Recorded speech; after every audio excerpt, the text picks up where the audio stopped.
জামালপুর জেলায় বকশীগঞ্জ উপজেলায় মেরুচর ইউনিয়নে মাদারের চর খাপড়াপাড়া অবৈধভাবে নদীতে বাঁধ দেওয়ার মেরুচর ইউনিয়নের খেয়ারচর উচ্চ বিদ্যালয়ের মাঠে এক আলোচনা সভা অনুষ্ঠিত হয়।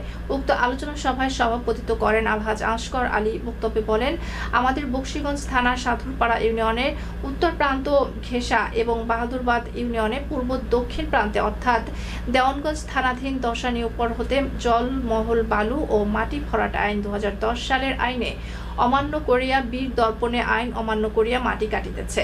এইভাবে যদি অবৈধভাবে তারা বালুর উত্তোলন অব্যাহত থাকে তাহলে উক্ত স্থান হইতে প্রায় 10 থেকে 15 কিলোমিটার ভাটি পর্যন্ত ভয়াবহ ভাঙনের শিকার হইবে, যাহাতে হাজার হাজার মানুষ ঘরবাড়ি ও আবাদি জমি নদীর গর্ভে চলে যাবে। তাই জামালপুর জেলা প্রশাসকের হস্তক্ষেপ কামনা করেন। উক্ত আলোচনা সভায় বক্তব্য রাখেন সাবেক মেম্বার সাধুরপাড়া আব্দুল সালাম খান, সাবেক মেম্বার মেরুচর মোহাম্মদ ইসহাক আলী, বাংলাদেশ জামায়াত ইসলামের মেরুচর ইউনিয়নের সাধারণ সম্পাদক মোহাম্মদ কামরুজ্জামান, মিস্টার সমাজসেবক মোহাম্মদ আলী সিদ্দিকী, সমাজসেবক মুস্তাফিজুর রহমান, ইউপি সদস্য সাধুরপাড়া মোহাম্মদ মানিক খান, সাবেক মেম্বার মেরুচর মোহাম্মদ সিদ্দিকুর রহমান, সমাজসেবক হেলাল উদ্দিন প্রমুখ।